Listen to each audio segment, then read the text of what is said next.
일상에 바쁜 여러분들을 대신해서 지식과 인사이트를 정리해드리는 매일 독서 매일 인사이트입니다. 오늘은 세븐테크 이 책에 대해서 한번 살펴보도록 하겠습니다. 지금 현재도 그렇지만 앞으로 다가올 시대, 그 시대에서 중요한 핵심적인 기술 7개를 추려내서 그것에 관해 각 전문가가 정보를 제공해 주고 있는 그런 책이라고 할 수 있죠. 이런 책은 뭐 딱히 추천을 드릴 필요는 없을 것 같아요. 기본적으로 당연히 읽어봐야 될 그런 책이다, 이렇게 보시면 될 것 같습니다. 이 책을 읽으면서 처음 느낀 생각은 자녀를 키우는 학부모님들이 우선적으로 이런 책을 꼭 읽어봐야 되지 않을까, 그런 생각이 들었습니다. 왜냐하면 자녀가 막 스마트폰에 빠져 있고 게임에 빠져 있고 학부모 입장에서 막 괴롭잖아요. 막 자녀를 말리고 그로 인해서 갈등이 생기는데, 물론 스마트폰과 게임에 막 모든 시간을 다 바치고 이러면 안 되겠지만 학업과 적절히 배분해서 스마트폰 충분히 사용을 해야 되고, 게임도 일정 시간 또 몰입을 해야 될 가치가 있다, 그런 부분들을 이 책을 통해서 알 수 있지 않을까. 일단 지금 현재 세계 시가총액 10위권 기업들 거의 대부분이 스마트폰과 관련된 기업이죠. 자녀가 공부를 하길 원하는 건 미래의 직업 선택에 있어서 보다 좋은 위치를 갖게 하기 위함이잖아요. 당연히 스마트폰에 익숙해져야죠. 이 문화라는 게 멀어져 있다가 어느 순간 갑자기 뭐 공부처럼 해서 익숙해지는 뭐 그런 건 아니잖아요. 게임도 마찬가지죠. 이 책에 소개되고 있는 이 세븐테크가 궁극적으로 추구하는 그 세계의 형식, 그 형식 자체가 게임이라고 보시면 될 것 같아요. 놀이. 그러니까 인간의 본성 중에 그 놀이하는 인간이 있잖아요. 호모 루덴스. 인류의 대표적인 본성이라고 할 수 있죠. 게임하는 학생들 자세히 보면 고등학교 때부터 이상한 사람들 만나고 다녀요. 대학교 들어가면 또 더 이상한 사람 만나고, 그 중에 보면 자기 전공의 뭐 다른 학교 형을 만난다거나 무슨 세계적인 기업의 임원을 만난다거나, 하여간 그런 모습들을 살펴볼 수 있는데, 게임이라는 공간이 이제는 다른 이들과 이제 소통, 관계를 맺어가는 그런 도구가 되고 있죠. 여튼 자녀가 뭐 스마트폰하고 게임하는 것에 속 끓이시면서 막 스트레스 받아서 건강을 해치고 그러지 마시고, 이 책을 보면서 앞으로 그들이 살아갈 세계는 이런 세계구나, 이렇게 이해를 하면서 스마트폰도 게임도 더 잘할 수 있게, 실력자가 될 수 있게 독려해 주는 게 더 정확한 교육 방식이 되지 않을까, 이런 생각을 해봤습니다.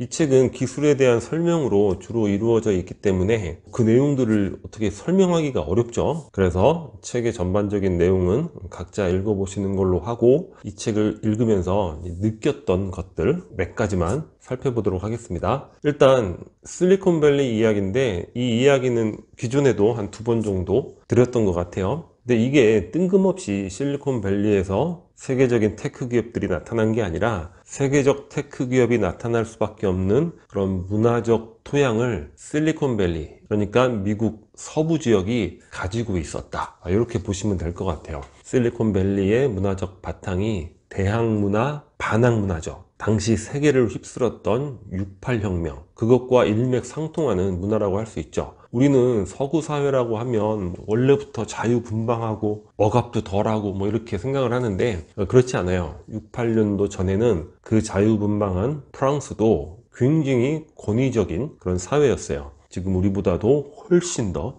미국도 마찬가지입니다. 매우 권위적인 그런 사회였죠. 그런데 68혁명을 통해서 기성세대에 대한 반항, 모든 억압에 대한 대항, 이런 것들이 폭발하게 되는 겁니다. 특히나 미국 서부 지역에서는 기술이 인간 해방의 도구가 될 수 있다, 이러한 관념으로 이제 발전해 나가는 거예요. 뭐 홀러스 카탈로그라든가 몇 번 살펴봤잖아요. 자, 이러한 문화적 바탕에서 실리콘밸리라는 테크 기업의 본산지, 이런 발전이 이루어졌다면, 자, 세븐테크 시대에 있어서도 우리가 막연하게 그걸 기술적으로만 쫓아갈 것이 아니라 그에 맞는 문화적 바탕, 그런 것들이 필요하지 않을까, 그런 생각을 해봤습니다. 일단 우리 같은 경우 물질주의에 대한 대항문화, 이런 관점에서 기술 발전의 여러 가지 측면을 고려해 봐야 되지 않을까. 특히 우리 한국 사회는 이 물질주의가 세계 어떤 지역보다도 강력한 그런 사회라고 할 수 있죠. 물론 그로 인해서 빠르게 발전한 측면도 분명히 있어요. 하지만 이제는 우리가 일정한 변곡점을 지나게 된 거죠. 그럼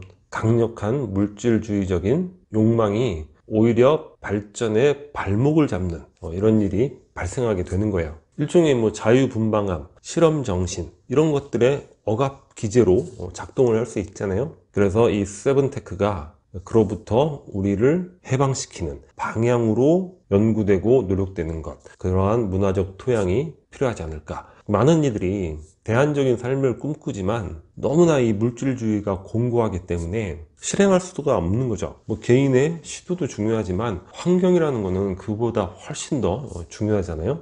그런 측면. 그리고 또 하나는 호모 파베르에서 호모 루덴스로 이런 캐치프레이즈를 생각을 해봤습니다. 인류의 본성, 호모 파베르, 노동하는 인간. 기존에는 이런 것들이 너무 강력하게 주장되는 그런 사회를 우리가 살아왔죠. 하지만 이제는 호모 루덴스의 사회, 유의의 인간, 이러한 방향으로 변해야 되지 않는가. 우리 여러 책에서 수렵 채집 사회의 특징에 대해서 살펴본 적이 있어요. 우리가 생각하기에는 아니 저런 미개한 삶이 다 있나 이렇게 생각을 하는데 실제 그들의 삶은 그렇지 않았다는 거죠. 진정한 호모 루덴스의 삶, 하루 3, 4시간 노동과 나머지 아주 자유로운 여가 시간을 가지면서 행복지수도 높았고 삶의 만족도도 지금과 비교해서 높았다는 거예요. 여튼 그게 맞는지 안 맞는지 그게 중요한 게 아니라 여하간 그러한 방향으로 인류는 흘러가는 것이 아닌가. 그래서 세븐테크의 발전도 호모 루덴스의 방향으로 로봇공학이라든가 인공지능, 사물인터넷, 기타 등등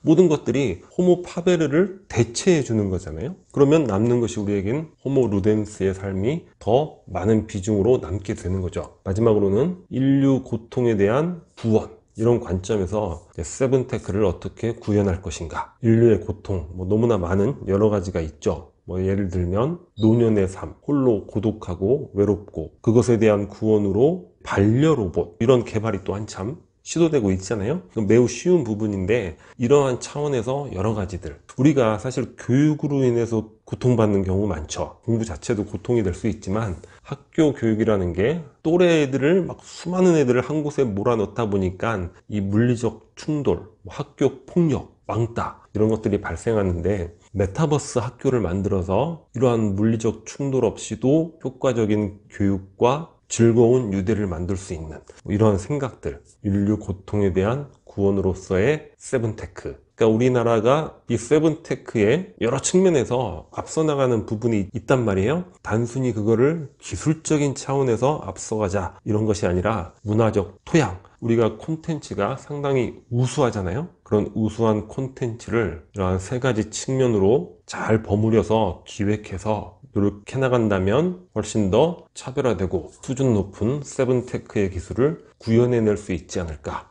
그런 상상을 한번 해보게 됩니다. 메타버스 서버 속 우주. 메타버스라는 개념이 사실은 좀 어려울 수도 있어요. 여기 나오는 나머지 6가지 테크는 단어만 봐도 알 수 있는 그런 부분이란 말이에요. 그리고 그 분야는 그것이 제품화가 되면 스마트폰처럼 우리가 잘 배워서 이용하고 활용하면 되는 그런 것들이죠. 그런데 도대체 메타버스, 이건 뭐란 말인가? 이거는 이제 서버 속에서 형성되는 또 다른 우주, 그러니까 우리가 보는 이런 실제를 초월하는 우주, 이런 단어의 뜻인데 전혀 어렵지 않습니다. 이미 우리는 우리 삶의 아주 견고한 한 영역으로서 메타버스를 이용을 하고 있죠. 예를 들면 관계, 우리가 서버 속 관계를 가지고 있죠. 페이스북이라든가 인스타그램, 그 자체가 다 메타버스에 속하는 거죠. 일을 하죠. 메타버스에서 블로그를 통해서 마케팅을 한다거나 인스타그램을 통해서 물건을 판다거나 이런 것들이 다 메타버스 속에 일이 되는 것이고, 즐거움을 얻죠. 게임을 한다거나 소통을 함으로 인해서 우리가 실제로 상대를 모르지만 내가 올린 글이 누군가의 찬사를 받을 수 있고, 내가 운영하는 커뮤니티가 많은 이의 환호를 얻을 수 있죠. 그러한 즐거움, 이런 것들이 다 하나의 메타버스라고 할 수 있어요. 그리고 카카오 택시를 이용하고 배달의 민족을 주문하고 스마트폰으로 차가 오는 게 보이죠. 실제 현실을 스마트폰 안에 구현을 해놨잖아요. 그런 것들이 다 메타버스죠. 그런데 이 메타버스가 앞으로는 스마트폰이라는 도구가 아니라 이 안경 같은, 그러니까 증강현실, 가상현실을 구분하지 못하는 경우가 많은데, 증강현실은 있는 걸 그대로 보는 그 현실에서 새로운 것이 플러스 되는 것이죠. 포켓몬고 같은 그런 게임을 예를 들 수 있습니다. 딱 바라봤을 때 거기에 대한 많은 것들이 현실에 추가돼서 나타나는 이런 것들이 증강현실이고, 가상현실은 그냥 100% 만들어진 현실이라고 할 수 있죠. 이런 기기를 낀다거나. 근데 앞으로 개인의 정체성은 메타버스에서 형성될 것이다. 그런데 그러한 정체성이 어떻게 되느냐? 자, 차별도 없고, 메타버스에서는 차별이 없죠. 내가 딱 보면 나보다 어리구만, 나와 다른 인종이구만, 이런 것들을 느낄 수 있겠지만 메타버스 속에는 그런 게 없는 거죠. 당연히 선입견도 없고, 그리고 무엇이든지 할 수 있고